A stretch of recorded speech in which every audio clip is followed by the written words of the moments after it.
Fala galera, sejam muito bem-vindos a mais um episódio do FOMOcast. E não é um episódio qualquer, é o início da segunda temporada do podcast que veio trazer mais histórias empreendedoras e fazer essa ponte entre o Brasil e Portugal. Quando o assunto é empreendedorismo, histórias de sucesso, convidados espetaculares como o que eu tenho aqui na frente. E vai ser um bate-papo leve aqui, descontraído, para trocar ideia e saber um pouco mais da história desse cara e trazer muito insight para quem está começando no digital, para quem é freelancer, para quem é prestador de serviço, para quem é curioso sobre a área audiovisual, vai beber muita informação aqui nesse episódio. E antes de mais, agradecer os nossos patrocinadores. Então vai aparecer aí na tela ou não, depende da boa vontade do editor, mas o site da Aidence, a Aidence é a agência, a minha agência, sou o CEO fundador da Aidence, e nós somos uma agência de performance focada para fazer o seu negócio crescer através de canais digitais. Então dá uma olhada lá no nosso site, principalmente se você for uma loja online, é o parceiro certo para você alavancar. E sem mais delongas, sem mais patrocinadores, porque eu bloqueei o número de patrocinadores. A Sonai queria patrocinar. Eu que não deixei, porque deixei só a Aidence, né? O próprio peixe. Claro. Mas, Vinícius Souza, mais conhecido como Vic, mestre do audiovisual, seja muito bem-vindo ao FOMOcast. Obrigado pelo convite, meu. Tá em casa nova agora, né? Casa nova. A nossa casa. Agora exatamente, cara. Que orgulho estar aqui. Por isso que vocês estão vendo nesse nível audiovisual, gente. A gente simplesmente, com a ajuda da Pangera Mídia, Pangera Studio, a gente tá aqui no próximo nível agora do FOMOcast para proporcionar uma melhor experiência pra galera. Claro. Ou Obrigado. seja, o conteúdo já é top se o audiovisual for do mesmo nível. E aí ninguém segura. Ninguém segura. Boa, vamos a isso. E obrigado aí por nos receber no seu ambiente. E tá sendo muito top começar o projeto aqui. Vamos com isso. Boa. Vinícius, eu costumo, no começo do episódio, pedir para que, né, o empreendedor do outro lado se apresente. Então, quem é o Vinícius Souza? Mano, o Vinícius é um gajo, um cara. É um cara simples, de gosto simples, mas com muita ambição. Aliás, eu costumo dizer que Portugal é demasiado pequeno para a minha ambição. Boa. Mas, pá, sou ambicioso, sou desde sempre super ligado a essa parte de trabalho. Sempre fui muito a trabalhar desde cedo, com 16 anos. Aliás, eu fui a um podcast há pouco tempo e disse que comecei a trabalhar com 17, mas a minha mãe disse-me que foi com 16, por isso. E você não lembrava de Eu não me lembrava, já faz tanto tempo. Mas pronto, hoje nós temos a Pangera, que é uma empresa que está segmentada basicamente em dois grandes focos, que são uma agência de marketing digital e gestão de talentos. Nós temos agenciados, fazemos gestão de redes sociais. A Aidence é um dos nossos parceiros nessa caminhada. E nós temos a parte da produtora audiovisual, que é o nosso core business, é aquilo que alavancou a Pangera e é aquilo que nós temos feito já há 6 anos, passando de freelancer até essa parte de termos a empresa efetivamente, e hoje somos alguns. Boa. Realmente vocês cresceram muito rápido, a gente já conversou um bocadinho sobre isso. E Vinícius, eu tô nessa área há 6 anos e, assim, depois de um certo tempo a gente consegue diferenciar muito bem o joio do trigo, né? Os profissionais dos amadores. E eu lembro desde o momento que eu conheci vocês, desde a primeira vez aqui, falei, não, esses gajos, né, esses caras estão jogando um nível muito top. E eu queria saber de você quando que começou essa parte, assim, esse interesse no audiovisual, quando que começou a ideia, né, o bichinho de, cara, talvez seja essa área que eu quero trabalhar. Como é que foi essa virada de chave aí? Foi tudo muito natural, porque, por exemplo, eu fui viver para o Porto e não conhecia ninguém. E na altura eu tinha uma câmerazita pequena, pronto. E de forma a conhecer a cidade, eu saía muitas vezes à rua e começava a tirar fotos. Mas, e há uma coisa que é importante, que a malta tem muito medo de fazer o ponto de viragem em relação a áreas criativas. Por exemplo, há muita gente que está relacionada à música e acha que não pode estar ligado a outra área criativa. Mas, por exemplo, eu sempre fui muito ligado à música e à parte estética, ou seja, eu sempre fui muito ligado à arte em si. Então a fotografia entrou na minha vida de uma forma muito natural. Porque eu comecei a partilhar as imagens que eu fazia, fui atrás de aprender mais também, efetivamente, e tive muita gente que me dizia que eu tinha jeito. E foi a partir daí que eu pensei, ok, se eu tenho jeito e acho que posso fazer disto vida. Então foi aí que eu comecei a aprender mais efetivamente, e eu sabia que não bastava ter talento, não é? Claro. Porque eu já disse isso várias vezes, eu acho que existem 3 tipos de profissional, pelo menos na minha área, que é o profissional que tem talento, mas não se sabe vender, é o profissional que se vende muito bem, mas não tem muito talento, e é aquele que tem as duas vertentes e sem dúvida é esse que vai mais longe. E quando você faz essa comparação entre o talento e a capacidade de venda, o talento na prática ele é treinável também na sua visão? Ou é alguma coisa... Porque você começou a tirar foto e percebeu que levava jeito. Eu comecei a tirar foto e percebi que não leva o jeito. Então, mas por exemplo, você acha que eu teria capacidade com empenho e dedicação se eu tivesse um extremo interesse em desenvolver e masterizar nessa área? Por que eu pergunto isso? Porque por acaso é uma opinião minha que determinadas áreas você precisa ter um bom gosto genuíno. Não sei se eu consigo explicar. Sim. Eu queria saber a sua opinião sobre isso. Você acha que é treinável ou esse bom gosto genuíno tem que existir? Pá, eu não sei se posso dizer que sim, mas nós temos exemplos, e noutras áreas, por exemplo, nós temos o Cristiano Ronaldo, é um exemplo disso, é trabalho. Quando eu perguntei, eu pensei isso na hora. O Messi, por exemplo, é uma coisa... Nasceu com ele. O Neymar também. Só que o Neymar resolveu usar em outros lugares. Exato. E o Messi trabalha basicamente assim, razoável, e o Cristiano Ronaldo dá a vida, né? O Ronaldinho, talento também. Eu não estou a dizer que o Cristiano não tinha talento. Tem talento, efetivamente, mas conseguiu masterizar aquilo de certa forma e... Total. Ou seja, eu acho que tudo é treinável desde que tu tenhas o empenho e a dedicação. Porque acho que persistência e resiliência valem muito mais do que ter talento. Porque se tu tiveres talento, mas não desenvolveres outras áreas... Aquilo morre. Exatamente. Boa. E dentro desse escopo, me lembrou uma colega até, que eu conversei muito recentemente e está numa fase de transição. E trabalha com marketing digital, mas trabalhou sempre no corporate e tá nessa fase de transição. E aí dizia, tipo, agora eu tô explorando as diferentes áreas do marketing digital para ver para onde eu me especializo. Porque eu não sei a sua opinião, mas a minha é que esse mercado já não existe mais um profissional do marketing digital. Sim. Ou você é um gestor de tráfego, um copywriter, ou um produtor audiovisual, ou um fotógrafo. Enfim, o que eu quero dizer é que você tem que se aperfeiçoar e segmentar em determinada área. Dentro desse raciocínio, eu queria saber a sua opinião de como esse profissional, né, o profissional que nos assiste agora, ele descobre, porque você passou por esse processo, ele descobre aonde ele tem esse talento, aonde ele leva mais jeito na sua visão. Eu acho que é treinar tudo. Eu, por exemplo, quando eu recebo perguntas de eu já fotografo há um tempo, mas não sei em que área que eu me devia especializar. Eu acho que deve experimentar até encontrar aquilo que efetivamente gosta. Pois. Porque... eu acredito genuinamente que se a pessoa, por exemplo, decide fazer só casamentos porque dá dinheiro, e é um mercado que nunca morre. As pessoas estão sempre casando e divorciando. Sempre casar, exatamente. É um mercado que é muito próspero, efetivamente, e dá muito dinheiro, mas é muito saturante. O mercado cansativo, né? A entrega do produto. Exatamente. Pois. E eu, por exemplo, deixei de fazer casamentos durante muito tempo porque eu apanhei uns noivos que para mim foi um trauma. Eu imagino. Ou seja... Mas tipo, você tem alguma história bizarra, assim, de um trabalho? Tenho, por exemplo, num casamento que o noivo pediu para apagar o pai de várias fotos. O pai dele? O pai dele. Ou seja... Como é que você lida com uma parada dessa? Foi uma cena, tipo, eu demorei mais de 1 ano a entregar as fotos. Porque vinha sempre havia sempre qualquer coisa para alterar e essa do pai para mim foi a gota d'água. E a partir daí fiquei para aí uns 3 ou 4 anos sem fazer casamentos. E foi por causa do que o cara mandou apagar o pai, foi o trigger ali, o que faltava para você falar, exato. Não quero mais trabalhar nessa área. E também porque é assim, o casamento, efetivamente, também exige criatividade, não é? Mas é uma coisa muito mais documental. Pois. Enquanto que na parte da publicidade, das campanhas de marca... isso exige muito mais outras áreas, por exemplo, a parte da pré-produção, encontrar a localização perfeita. Ou seja, puxa para o lado criativo que você gosta muito. Exatamente. Ou seja, tu acabas por ir também fazer colaborações, porque muitas vezes quando tu tens um trabalho dele, tu precisas contratar make-up, cabelo, stylist.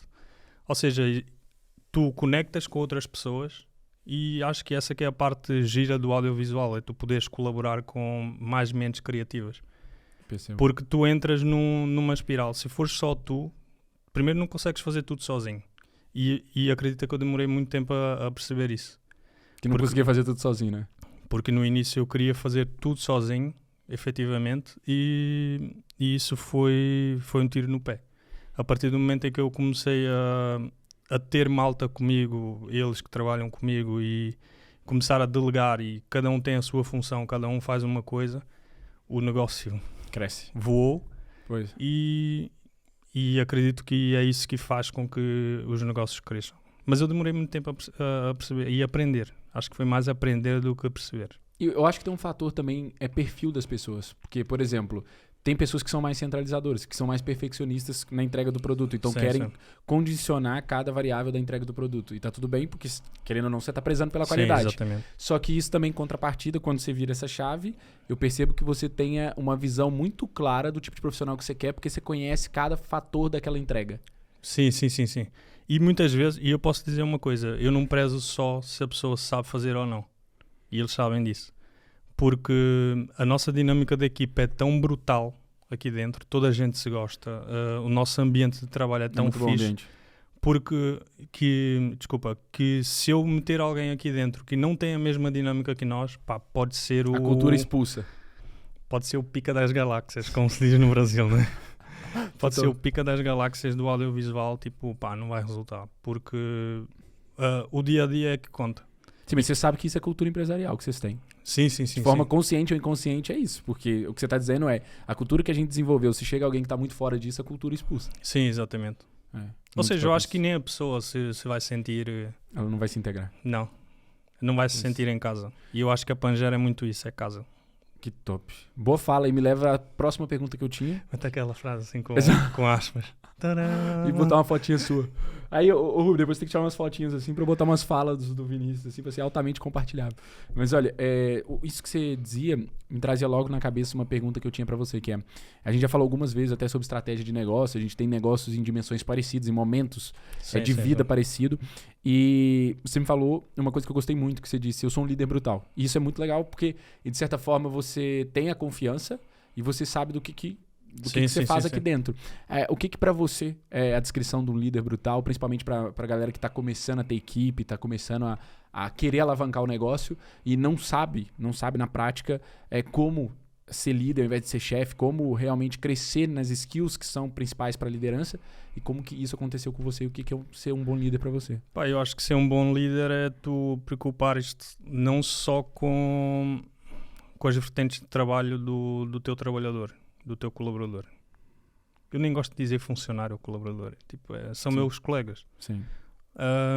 É tu perguntar se está tudo bem, por exemplo. Eles têm dias que estão um bocado mais calados, por exemplo, e eu pergunto, está tudo fixe? Tipo, já aconteceu com o Rubem, inclusive, dele ir embora e eu mandar uma mensagem, tipo, está tudo bem? Tipo, notei que estavas muito calado hoje, etc.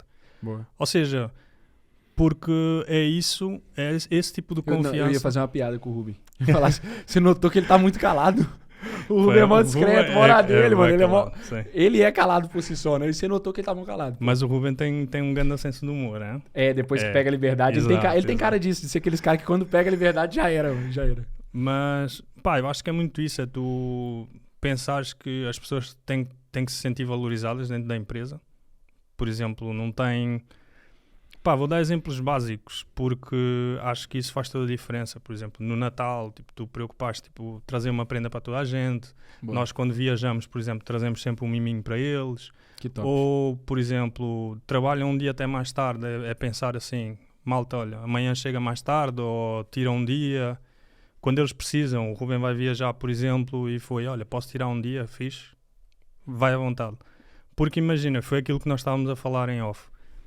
Se os objetivos são cumpridos, pá, porque é que eu vou ser aquele gajo chato que está sempre, olha, estás no telemóvel, olha, estás a mandar mensagem. Tipo, chegou atrasado. Exato. Blá, blá. Pá, não vale a pena. Ou seja, as pessoas se sentirem efetivamente em casa. Eu quero que eles gostem de vir para o escritório. Estás a ver? Pois. Por exemplo, nós já tivemos malta a querer colaborar connosco, trabalhar connosco, mas num regime de 2 dias em office e o resto em teletrabalho. Híbrido, né? Pá, sinceramente não... Não faz parte da vossa cultura. Exato, não faz parte da nossa cultura. Eu tava agora no Mastermind e foi muito bom você ter trazido esse ponto. E começou uma discussão. E uma das coisas era uma apresentação, era até a Regina, que você deve ter conhecido no evento. Sim, a Regina apresentava sobre a cultura empresarial deles na Digital Elevation, que é uma das empresas lá do grupo deles, que é a empresa de infoprodução. E ela falava sobre certas interações que eles têm no escritório.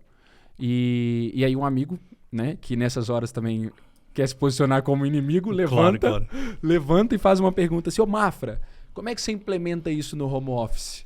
E aí a minha resposta foi muito simples. Como é que você... Porque no caso era uma certa estratégia que ela usava no dia a dia dela, da cultura dela. O home office é uma das implementações da minha cultura. Sim, então sim. já existe a cultura do home office na Idence. Eu trabalho há 6 anos em home office, anywhere office, né? Porque Sim, muitas sim, vezes sim, eu tô em cowork, tô em coisa mais Microsense, faz mal, mano. Exato. Mas é justamente para dizer que é tudo questão de como a empresa é moldada. E depois as pessoas que vão ser atraídas são pessoas que valorizam aquilo. Por exemplo, um dos pilares, um dos valores na Idence é a liberdade. Então toda malta que trabalha com a gente tem esse pilar muito forte. Sim. E dentro do pilar liberdade, a liberdade geográfica também está intrínseca nesse pilar. Vocês podem ter esse pilar forte também, não tem horário, o importante é a entrega, tem uma descontração grande, um ótimo ambiente. Mas não tem o home office ou o anywhere office como parte da cultura.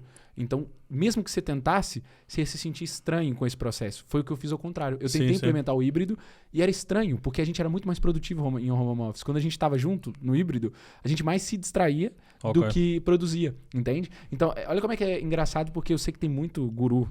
E aí nem tô falando de você não, tô falando de guru, Sim. Thales Gomes do G4 Educação, esses caras assim que o Denner da V4 sempre falando que home office é fingir trabalhar, home office é não sei o quê. Cara, dentro da cultura deles. Eu me formei, a empresa que eu trabalhei, que era a do Jonathan, que era a Divi Brands, eram 120 pessoas home office. E era uma empresa com uma das maiores margens que eu conheço. Yeah. E uma empresa é feita pra quê? Pra dar lucro, não é? Ele era das maiores margens que tinha, com uma cultura empresarial top. No Natal a gente chegava os presentinhos no endereço de cada um. Tipo, a galera super interagia também nesses... Sabe esses eventos que fazem online? Não é a mesma coisa. Sim.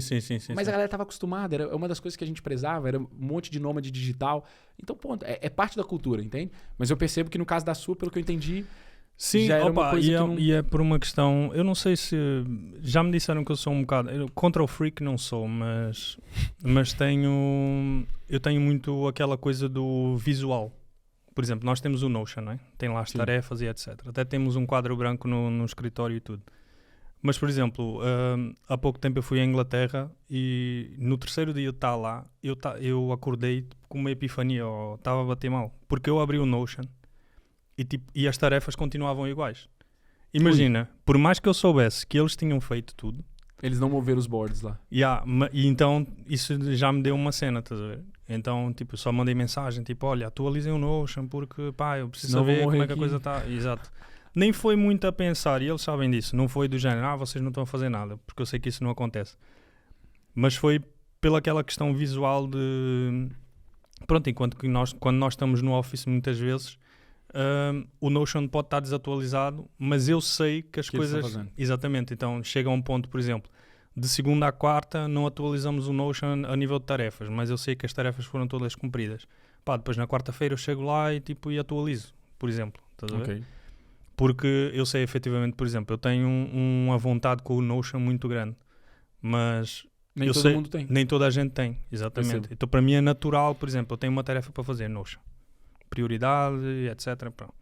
Só que eu sei que nem toda a gente é assim. Por exemplo, a Jéssica trabalha connosco, é tudo escrito. Entendi. Ela está sempre a encher cadernos assim porque ela escreve tudo.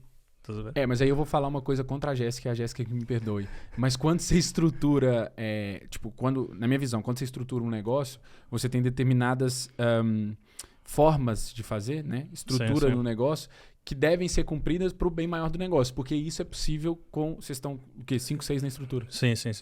Então, a gente está, com 6 também no dia a dia, mais alguns prestadores de serviço, ou seja, 10 pessoas. Mas para dizer o quê? Se cada um faz de uma forma, não escala, entende? Eu percebo que não seja necessariamente a forma de vocês. Não, mas imagina, eles fazem. A questão não é essa. Mas a Jéssica gosta também de escrever. Pois, porque imagina, controle dela, exatamente, para o controle dela. Entendi. Porque imagina, se porventura falarmos de uma coisa, olha, lembras-te daquilo que aconteceu naquela reunião e etc, tipo, ela vai ter apontado. A minha sócia é assim, com Notion. A Raíssa, ela botou até a estrutura do casamento dela no Notion. É uma coisa surreal.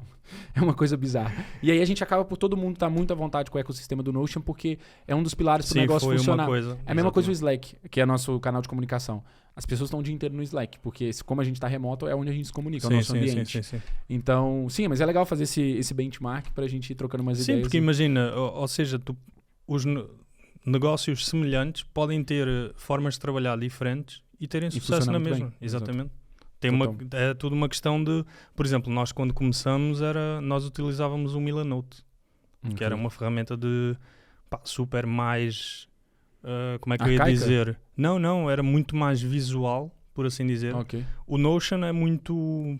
Pá, o Notion Incrível. é um cérebro, meu. O Notion é bizarro. Exatamente. É a melhor startup de... Mas pronto, eu, por exemplo, quando fiz a primeira comparação entre Milanote e Notion, o Notion era muito mais, por exemplo, tabelas, boards, etc. Sim. Enquanto que no Milanote era tudo muito visual de, por exemplo, pelo menos no mercado visual fazia muito sentido para fazer mood boards, para fazer tabelas Mas aí muito o Notion mais... otimizou nisso também. tabelas muito mais estéticas e etc. Só que depois eu cheguei a um ponto que eu percebi que o Milanote não era intuitivo para o tipo de escala que eu estava à procura, percebes? Pois. Então foi de género, ok, eu tenho que migrar. E migrei para o Notion e a partir do momento em que comecei a ir a fundo naquilo, eu percebi, ok, isto aqui é... É que é. Yeah. É. Não, mas é brutal. Realmente traz uma otimização incrível. E pra quem não trabalha ainda, tá perdendo tempo. Tá. Aliás, eu fiz... acho que posso falar isso aqui. Pode. Eu fiz um template do Notion para freelancers Boa. que... Pá, eu pus basicamente lá dentro tudo o que... Mas tá como lead magnet? Tá tipo, tá aberto ao público ou você só enviou pra um grupo seu? Não, eu tenho no meu site.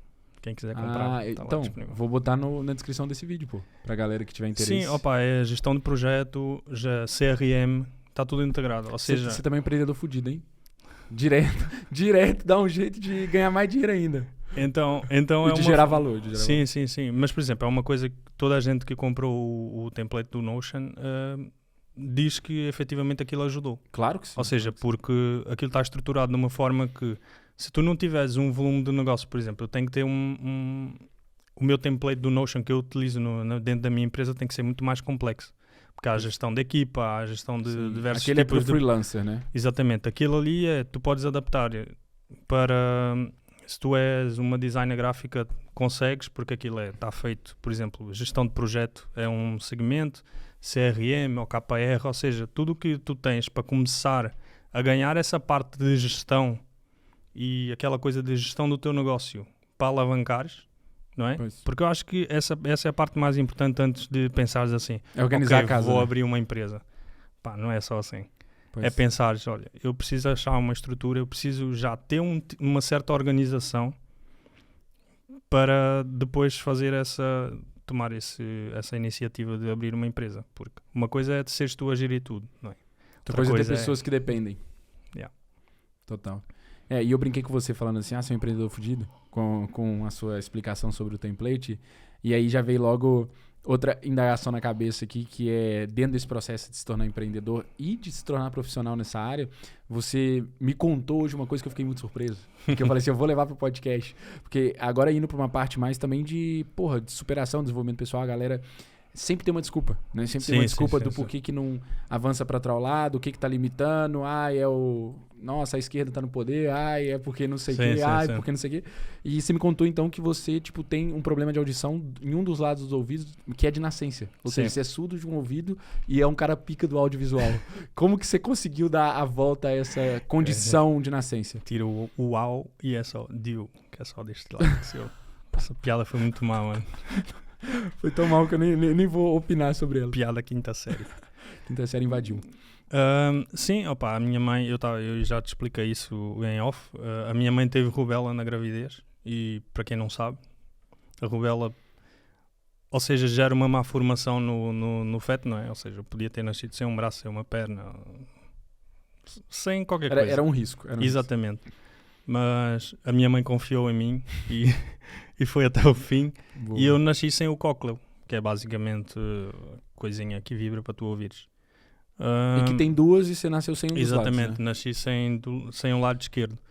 Mas, não sei se por ironia do destino, ou a minha mãe já tinha trabalhado, ou trabalhava na altura, já não me lembro, com pessoas deficientes auditivas, e ela conseguiu perceber muito rápido que eu era surdo de um ouvido. Porque ou chamava e eu não reagia. Mas isso não foi identificado pelos médicos? Não, foi a minha mãe. Quando eu era muito pequeno. Por exemplo, ela chamava-me, ou eu não dava resposta, ou não virava, e quando tu és criança, tu reages a tudo, não é?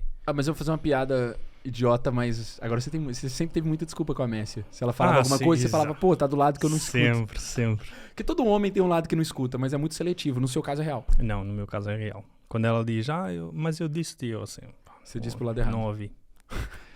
É sempre assim, não ouvi. Mas aí continua, aí sua mãe descobriu. Pronto, e uma das formas que ela efetivamente se apercebeu que eu tinha essa deficiência foi que ela sempre que me passava o telefone, quando eu era pequeno, por exemplo, ela punha-me o telefone aqui no ouvido esquerdo. Eu pegava no telefone e punha no ouvido direito. Então ela notou isso aí umas 3 ou 4 vezes e percebeu, ok, tenho que levar para fazer um exame e perceberam efetivamente que eu não tinha o cócleo. Pronto, só que depois a partir daí a minha mãe treinou-me imenso, meu. Eu não sou só muito bom no audiovisual, eu sou muito bom a ler lábios também, por isso tenham cuidado. É o demolidor lá, que ativa as outras partes sensoriais. Aliás, eu tenho uma história engraçada sobre isso, só para não me esquecer. Uma vez fui fazer uma audiometria, um audiograma, e a médica estava... Aquilo é do género, ela fala uma palavra. Sim. E eu tenho que levantar a mão e dizer se eu ouvi ou não. E ela estava a falar numa frequência que supostamente eu não ouvia. Porque dos exames prévios já aquilo dizia que naquela frequência eu não conseguia ouvir nada. Mas ela estava a dizer e eu acertei todas as palavras. Por causa da leitura labial. E a minha mãe, e ela assim, ele não é surdo. E a minha mãe, não, ele está a ler os seus lábios. Aí quando ela tirou... E ela pôs uma folha à frente para continuar a falar e aí sim eu já falhei as palavras todas. Caramba, mas, surreal. ou seja, eu sempre consegui me proteger muito bem e eu estava a te explicar isso há bocado. Imagina que isto é uma mesa de 4 lugares, vamos jantar, não é? Eu vou-me sentar sempre deste lado, ou seja, que é para o meu ouvido mau está para aquilo que não interessa e eu consigo perceber toda a gente. Se eu sentasse desse lado, por exemplo, eu sentaria daquele lado. Sim. Por isso é que, para mim, por exemplo, viajar de carro, eu quase sempre gosto de ser eu a conduzir. Porque eu vou do lado do condutor, consigo ouvir toda a gente. Porque o seu ouvido ruim fica para fora do carro. Sim, exatamente. Se eu for do lado do passageiro, eu digo logo, olha, nem falem comigo que eu não vou perceber nada. Então é melhor você ir no banco de trás, atrás do motorista. Essa que é a Pronto, verdade. então, eu sempre me protegi muito bem nesse sentido. E eu tenho noção que, por exemplo, no audiovisual eu não posso confiar na minha audição a 100%. Se eu tiver a editar um vídeo, por exemplo, eu meto o áudio todo em mono, porque eu assim consigo... Para ouvir dos dois lados? Para ouvir só desse lado, no caso. Isso, sim. Para ouvir do lado, sim. Para ouvir só deste lado, vejo, se para mim tiver fixe, ok, mas eu peço sempre para eles verificarem se o áudio está bacana. Estás a ver?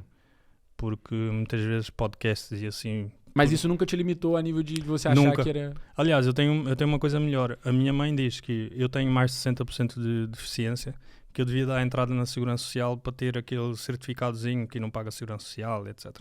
Basicamente para beneficiar pelo fato de ser deficiente. Só que eu nunca dei entrada porque eu sinceramente não me considero deficiente. Estás a ver? Claro, eu também não... Tipo, isso para mim... Pronto, não é uma grande deficiência. Pá, imagina...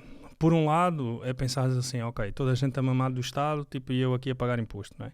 Pois, mas é a cabeça do empreendedor. Exatamente, né? Mas eu sinto do género, eu sou capaz de fazer tudo o que fiz até hoje, não me vou fazer de vítima agora e dizer que sou deficiente. Tipo. Não, mas é top, essa mentalidade é por isso que você está aqui no ambiente do FOMOcast, não é à toa, que é pessoas como essa que a gente quer. E...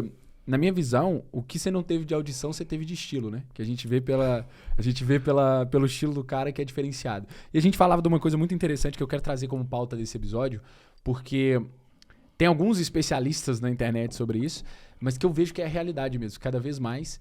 E queria saber a sua opinião sobre isso e como você sente que isso acaba por influenciar nos resultados. Mas uma das coisas que eu vejo que você faz é investir muito também na sua imagem pessoal, no seu branding pessoal. Você é um cara que se veste bem, você tem lá o trend do seu Instagram. Galera, acompanha ele no Instagram, que tá incrível lá o seu Slow Morning, né? Que exatamente. Você, mostra o outfit do dia, toma seu cafezinho, faz uma dancinha, brinca com o seu cão. E o que eu queria, o seu feedback era sobre essa sua visão mesmo do quanto o branding pessoal, ele influencia no resultado do empreendedor e da empresa, né? À frente do empreendedor.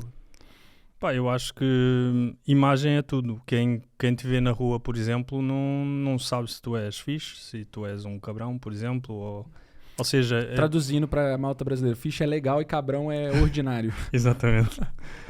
Ou seja, ninguém sabe o que é que tu és, não é? E a tua imagem acaba por transmitir um bocado aquele primeiro impacto. Eu sempre gostei muito de me vestir, mas eu sinceramente até há 3 anos atrás o meu guarda-roupa era básico. Tipo o meu. Ou seja, eu tinha 15 calças pretas, 10 t-shirts pretas e pronto, e era isso. Eu sei como é que é.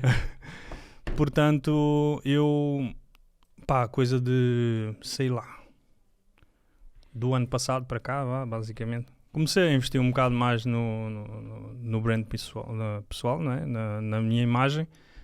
Não vou dizer, ainda tenho muito para aprender, atenção, mas eu acho que influencia muito porque é um bocado isso. Tu às vezes podes transmitir uma ideia de que tens um negócio de sucesso simplesmente pela forma como tu tiveste.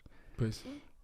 Embora ainda haja muito aquele estereótipo de tu para seres um CEO tens que andar de fato e... Pois. Eu não acredito nisso. Não, muito menos na nossa área digital. Não, exatamente. Mas eu acho que influencia muito na forma como as pessoas te veem, na forma como os teus clientes também veem que tu te apresentas nos trabalhos e nas reuniões e mesmo nas redes sociais, porque hoje em dia as redes sociais um portfólio são, e é uma porta aberta para qualquer pessoa te julgar, não é? Por assim dizer. Pois, também é verdade. Então, por exemplo, o Slow Morning, o João estava a falar, é basicamente uma coisa que eu já faço todos os dias. E que escolher o outfit e tomar seu café, né? Que é vestir-me e beber o meu café. E eu estava a explicar ao João como é que eu faço aquilo, que é ridículo. Mas basicamente eu vestia-me, desde sempre visto-me, do género, eu tomo bem, ok, e agora vou-me vestir. Visto umas calças e uma t-shirt, faço o meu café, depois volto, escolho as sapatilhas, volto, escolho o casaco. Ou seja, é uma coisa que eu já faço diariamente. O que é que eu pensei? Eu vou mostrar um bocado dessa vertente também minha, mais eu, porque eu quero que as pessoas não se conectem também com aquilo que eu sou. Exato, a gente falava sobre isso, sobre a essência. Exatamente, de forma genuína. E eu já te contei isso, mas eu tive, por exemplo, malta que pediu para fazer 30 outfits em 30 dias, por exemplo. E eu sinto que não vai ser genuíno, porque ao fim de semana, o meu fim de semana é...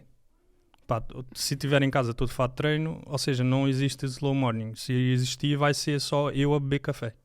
Pois. Ou seja, não vai haver aquele processo de vestir. Então o slow morning foi muito uma coisa do género, é a minha rotina no dia que eu vou para o escritório, no dia que eu vou trabalhar, ou no dia que eu vou para algum sítio. E foi legal o tanto que engajou com o pessoal que gosta de ver, né? Exatamente, até acho que é um bocado estúpido e eu sinceramente fico feliz, mas quando eu não faço, a malta pergunta, então slow morning. Hoje eu estava a contar uma coisa engraçada hoje, eu não ia fazer, mas fiz o slow morning porque...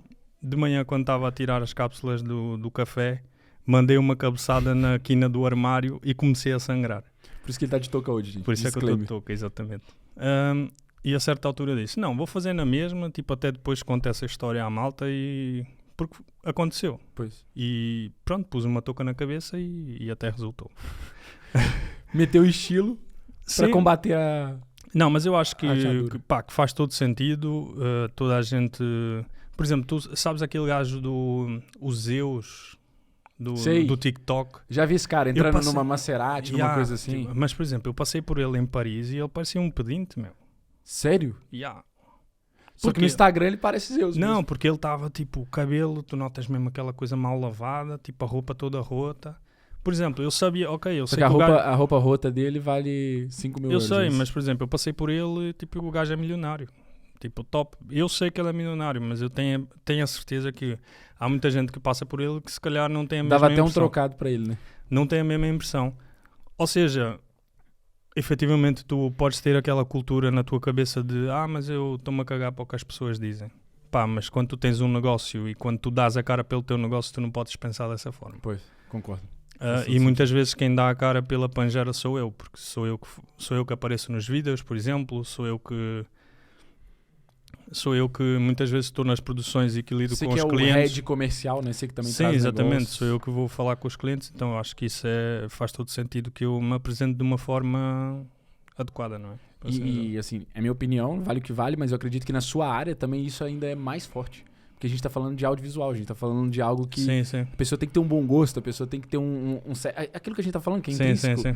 Então eu acho que isso é muito bem comunicado na forma de vestir, na forma de falar, na forma de produzir conteúdo, porque depois a pessoa vai engajar com isso e se interessar pelo seu produto. E depois, João, desculpa, mas eu tenho uma cabeça muito... Eu detesto estar sempre no mesmo sítio. E estar sempre no mesmo sítio não significa estar na mesma casa ou estar no mesmo... Escritório é sobre... É sobre fazer sempre alguma coisa nova e diferente. Por exemplo, eu tenho um hábito que toda a gente no escritório de certeza que odeia, mas eu às vezes venho para aqui no fim de semana e mudo os móveis todos de sítio. É sério isso? Não, é preocupante. Você já procurou um psicólogo? Não. Mas, por exemplo, e em casa eu faço a mesma coisa. Eu, por exemplo, se a Messi não estiver em casa, eu mudo os móveis de sítio. Nossa, e quando ela chega, ela não te dá um esporro, não? Não, Dá, às mas vezes, vale a pena. não, às vezes ela diz assim, ok, gostei, mas não é muito tempo, não? Tipo, depois aquilo volta ao sítio. Mas, porque eu gosto muito de decoração, eu gosto muito... Ou seja, tudo que envolve um bocadinho de criatividade, eu gosto. E a moda eu acho que é um bocado isso também. Pois. Tem que ter esse lado criativo. Sim, tem que ter e para nós que trabalhamos com criatividade, se tu estiveres numa rodinha, é muito complicado, tu vais entrar em parafuso. É um bocado isso. Sem dúvida. Faz sentido. E você dizer agora sobre a Messia, né? Então você e a sua mulher trabalham junto, né? Vocês são sócios na Pangera. E agora tá vendo aí uma boneca a caminho. Então parabéns, ao vivo, né? Ao vivo não é tão ao vivo, mas parabéns. Obrigado. Sucesso como pai, tenho certeza que você vai ser um ótimo pai. E a minha pergunta é sobre esse processo inicial desse trabalho conjunto de você, na época sua namorada, né? Ou sua mulher. E como é que foi? Porque você me disse uma vez que vocês fizeram todas as cagadas possíveis no primeiro ano da Pangera. E eu queria saber, porque muita gente vai estar iniciando esse processo, ou empreendedor, ou freelancer, ou o que é que seja. E quais foram esses erros, né? Às vezes as pessoas acabam por aprender com o erro dos outros. Nem sempre, sim. Mas é para isso também. Não, imagina, a Messia trabalhava numa empresa de consultoria e recrutamento e na altura eu estava como freelancer. Ela na altura foi despedida. Só que foi aquilo que eu te expliquei. A Messia sempre foi... Ou seja, eu que já trabalhei com redes sociais, eu conheço menos pessoas... Das redes sociais que ela? Das redes sociais que ela. Já vi aquele meio ali já. Exatamente. E como ela já trabalhava muito com essa parte de lidar com as pessoas, de gerir a equipa, essas coisinhas todas, eu pensei, olha, eu quero escalar. Enquanto audiovisual, produtor, etc. Porque antes era freelancer. Exatamente. Freelancer super bem pago, mas ainda assim não conseguia escalar mais do que suas horas. Exatamente. Então, e eu pensei, olha, vamos trabalhar juntos e acho que durante um mês ou assim trabalhamos juntos, mas sem a perspectiva ainda de abrir empresa, só mesmo do género. Vamos fazer as coisas juntos, por exemplo, tu respondes aos e-mails, tentas dar resposta aos orçamentos e eu vou tratando mais da parte prática. Até que decidimos, olha, criamos um modelo de negócio, fizemos um plano de negócio, a Pangera vai ser isso, vai ser uma agência e vai ser uma produtora. Cada um de nós tem essa vertente que se pode unir e abrimos a Pangera no Natal de 2021. Caramba. Yeah. No Natal, já Natal. nasceu abençoada. Dia de Natal, dia 24 foi quando nós assinamos os papéis para abrir a empresa e começamos a trabalhar. Para nós, começamos em casa, só que nós percebemos rapidamente que precisávamos de um escritório. De um ambiente, okay. Porque imagina, nós somos um casal, não é? Já vivíamos juntos, ainda a trabalhar em casa. Nossa, era muita aprovação. Exatamente. Então nós decidimos arranjar um escritório e foi a nossa primeira... O primeiro investimento. O primeiro passo, o grande passo foi efetivamente esse. Viemos aqui parar, tínhamos uma sala, hoje temos 3. Pois é, boa. Vou botar as palminhas aí na edição. Não tem esse tipo de edição, mas sim. Nessa altura, nós cometemos imensos erros no início porque nós entramos no mercado. Ok, eu enquanto freelancer sabia-me safar, mas agora exige outra coisa, não é? Contabilidade é completamente diferente. A nível de...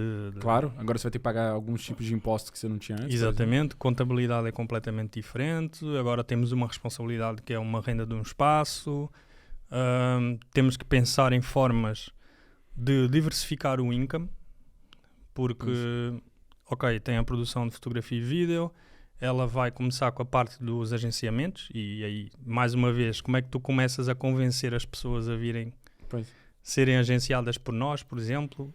Na altura esqueci de dizer uma coisa. Enquanto freelancer eu já fazia gestão de redes sociais. E a Messia começou a trabalhar comigo muito nessa nisso. parte. Exatamente. Okay. Então, e até foi aí que nós pensamos, ok, nós já temos aqui 2 clientes fixos, acho que dá para... Dar o salto para a empresa. Dá o salto, exatamente. Então, foi um bocado isso, mas no início, os erros que nós cometíamos era, por exemplo, quando envolvia faturações para o exterior. Ou seja... contratos Quando nós começamos, aliás, quando nós tivemos uma advogada, efetivamente foi que ela disse assim, os vossos contratos, nossa senhora. Porque dava até vergonha. no fundo nós tínhamos minutas de, por exemplo, de prestação de serviço e etc, que eram coisas muito gerais, mas que se porventura aquilo desse merda, nós não resguardava nada. Exatamente, era um bocado isso. Então nós também tivemos a questão de pormos malta a trabalhar connosco, do que não resultou, efetivamente, estás a ver? Então foi um bocado isso, mas eu acho que todas as decisões que nós tomamos a pensar no negócio, até hoje, foram todas acertadas. Boa. Porque, por exemplo, onde nós temos o estúdio, aquilo era uma sala só, dividida em 2 blocos. Ou seja, o estúdio que tu vês hoje era uma salinha minúscula, com uns papéis pendurados e não sei o quê. A luz já era incrível, a malta começou a gostar daquilo, e a certa altura disse a Messi assim, olha, vamos fazer uma coisa. Uma sala ao lado ficou livre, e eu disse, vamos ficar com aquela sala. E fazer daqui um estúdio. Ok, é mais uma renda, ou seja, o gasto é muito maior, mas vamos fazer uma obra neste estúdio, temos as paredes todas abaixo, fazemos um open space, um estúdio muito maior. O número de produções, ou seja, a capacidade de receber produções maiores também vai ser maior, ou seja, o potencial de ganho é maior. Visionário. A despesa é maior, mas o potencial de ganho também é muito maior. E na altura, a Messia sempre apoiou imenso as minhas loucuras. Porque foi um salto de fé também. Sim, exatamente. E nós fizemos isso, correu super bem. O estúdio até hoje, já falamos sobre isso, o estúdio é super rentável. Super rentável. E a partir daí foi do género, ok, já percebemos que se nós fizermos um investimento, seja em pessoal, ou seja a despesa aumenta, mas o potencial de ganho aumenta também. Porque tem esse fator no negócio de vocês que é um fator ativo fixo tangível. Que a gente está falando da área audiovisual, então tem equipamento, tem espaço, tem uma série de coisas. E pelo que eu vejo e conheço da história de vocês souberam explorar isso muito bem. Tanto a nível de equipamento, olha o ambiente que a gente está. Sim. Acaba por ser palco de outros podcasts também. Até maiores por enquanto do que o FOMOcast. Não, o FOMOcast é... Tá no coração, né? Tá no coração. É isso. E também a parte do estúdio que você mesmo contou. Então, mas você acha assim que de certa forma, porque eu vejo a minha área, uma das coisas que eu acredito, Vinícius, que também ajuda ao remoto, por exemplo, a funcionar, é o estilo de negócio. O negócio de vocês tem outros fatores que você ter criado esse ambiente físico fez toda a diferença. Você acha que é um impedimento para quem quer começar a questão do investimento para começar nessa área? Em equipamento, que eu digo. Ok, equipamento eu já tinha muita coisa. Da vida de freelancer? Sim. Ou seja, ao longo dos anos já fui investindo do que ganhava e ia sempre investindo. Eu sempre tive muito isso. Pegar e investir. Tudo que é lucro é reinvestimento. Exatamente. E até hoje, desde o freelancer até hoje, a minha visão e a nossa política nesse caso, porque também preciso do aval da Messia, sempre foi o mesmo, que é reinvestir cada vez mais. Eu acho que pode haver esse impedimento, depende sempre da escala que tu queres começar também, não é? Pois. Porque eu tenho, por exemplo, referências de amigos meus que têm uma agência, já tiveram agências que já faturaram tipo, milhares, se calhar até já perto do 1 milhão, e só que durante muito tempo, durante 2 ou 3 anos, eram 2 pessoas, mas vendiam aquilo como se fosse uma estrutura gigantesca. Pois. Estás a ver? Ou seja, eu acho que no fundo elas não tiveram investimento, trabalhavam em casa, mas vendiam aquilo como se fosse uma cena megalómana. Estás a ver? Mas então, foi bem jogado. Sim, é isso. Ou seja, a jogada é... O investimento se calhar não foi necessário. Influencia, exatamente, porque imagina, assim tanto. Tinhas o teu computador para trabalhar, tinhas o telemóvel para fazer umas chamadas e para conseguir reunir com os clientes, e só tinhas é que vender bem o teu peixe. E aí entramos já na tal questão do profissional que sabe se vender muito bem e depois consegue dar a resposta. Pois. Porque também não adianta se vender muito bem e depois não dá o exatamente. Ou seja, tu também tens de ter cabeça e saber qual é que é o teu limite, não é? Não podes vender uma coisa que depois... Exatamente.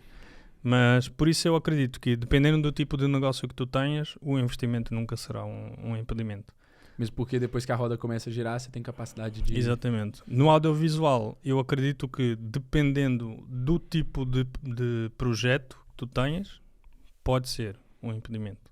Ok. Pois, que depende também de... Porque hoje em dia tu tens imensas opções de aluguer de material e etc. Mas o que é que eu costumo dizer? O material também acaba por ser uma extensão de quem opera. Pois. Por exemplo, nós conseguimos mexer nas nossas câmaras, não vou dizer de olhos fechados porque isso era assim muito prepotente, não é? Mas, não, é a realidade, pô. mas nós conseguimos mexer no nosso material, ou seja, dar uma resposta quase que imediata se alguma coisa acontece, porque nós conhecemos muito bem, lidamos com ele todos os dias. E também porque não é todo mundo que é embaixador da Sony, né, meu querido? essa parte é importante, mas também você chegou lá, né? Tipo, você teve esse processo. Sim, ou seja, basicamente no papel existem alguns embaixadores da Sony, ok? Eu não tenho esse label, mas eu trabalho com a Sony e acho que posso me considerar sinceramente, porque eu faço vários projetos com eles. Inclusive tenho os meus LUTs no site da Sony, para quem quiser sacar. Viu, gente? Aqui é só convidado alto nível. Mas, é um bocado isso. As coisas foram acontecendo de forma natural. Por exemplo, quando eu fui contactado pela Sony a primeira vez, eu usava Blackmagic e Canon.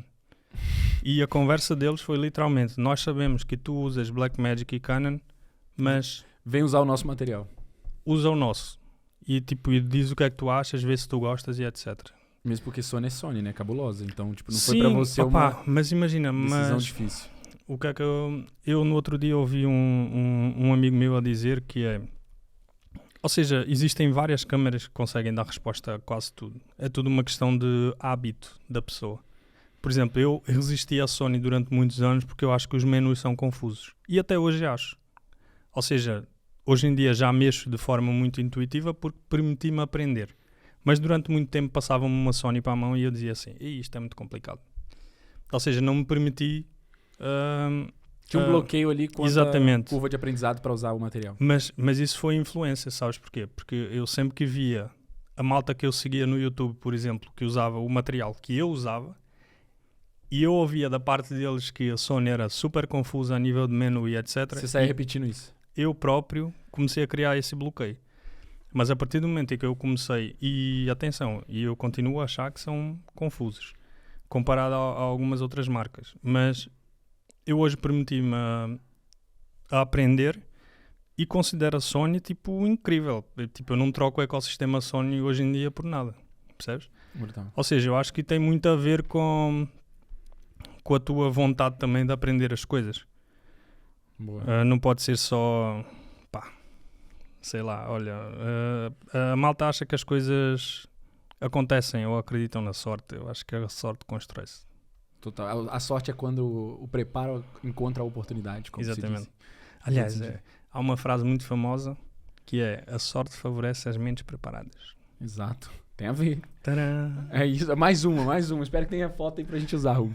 Mas boa. Mas uma das coisas também que eu tinha, assim, já separado pra te perguntar, que é uma curiosidade minha, e o podcast é meu, então eu pergunto o que eu quiser, porque é pra isso também que eu faço o podcast, era, cara, qual que é o seu maior sonho, né? Enquanto empreendedor, a gente muitas vezes só fala da parte, assim, do dia a dia, de fazer acontecer, mas qual que seria o seu maior sonho, assim, pessoal, e que você sente que hoje o empreendedorismo te põe mais próximo desse sonho? Nunca tinha pensado muito nisso. Eu tenho a certeza que a Pangera ainda vai evoluir. Com certeza. Escalar muito. Isso eu tenho a certeza. Mas, o meu maior sonho é conseguir construir uma coisa que as pessoas se lembrem. Por exemplo, falarem sobre agência ou audiovisual ou uma produtora, etc. E a primeira palavra que vem à cabeça ser a Pangera. Pangera. Que massa. Muito Acho boa que resposta. Esse é o meu maior sonho. Dá pra usar como corte esse. E botar no Instagram da Pangera. Não, exatamente. Surreal. Muito top. Cara, que top, ô Vinícius. E caminhando agora pra uma fase final do episódio, que já foi de muito valor, passou rapidaço. Quando eu olhei aqui, já tinha passado 1 hora. A sério? Sério, já passou 1 hora. Nossa senhora. E eu queria que você deixasse, é uma das coisas, exercícios que eu faço desde quando a gente começou o FOMOcast, é que você deixasse uma mensagem, um raciocínio, uma indicação de livro, o que é que seja pra alguém, pro Vinícius, de 10 anos atrás, ou uma pessoa que está nem que seja, não precisa ser no audiovisual, mas está começando essa jornada empreendedora digital, e eu que você deixasse uma mensagem, um feedback, um livro, o que é que seja. Pá, livro, sinceramente não vou deixar porque eu não sou muito de Leitor. leitura. Exato. Eu sou muito, já te disse isso várias vezes, eu sou muito visual. Por isso, não me julguem porque eu não leio livros, mas eu leio outras coisas. Isso. Aprendo de outras formas. Pá, uma mensagem que eu deixo é para a malta se jogar de cabeça. Porque eu acho que se nós é muito pior tu viveres a pensar e se eu fizesse isto ou se eu fizesse aquilo. Por exemplo, eu durante muito tempo tive uma panca de ter um bar. E eu tive um bar. Hoje em dia não teria outra vez. Mas se eu não tivesse tido essa experiência, eu se calhar até hoje ia ter essa coisa de gostava de ter. Ainda não realizei este desejo. Por isso eu acho que é seguir a intuição. Que top. Porque eu acho que foi sempre muito isso que eu segui. E se eu falasse com o gajo de 20 anos atrás, eu só diria para começar mais cedo. De 10 anos, neste caso. Eu só diria para começar mais cedo. Brutal, man. Muito obrigado pela sua participação e por ter entregue tanto valor nesse episódio. E tamo junto nessa nova fase do FOMOcast. E é só o começo. E é só o começo, exatamente. Ai, caralho. E é isso aí, galera. Ele mesmo já disse, e é como eu sempre digo, é só o começo. Se inscreve no canal, deixa o like se o conteúdo fez sentido pra você. E a gente se encontra no próximo episódio do FOMOcast.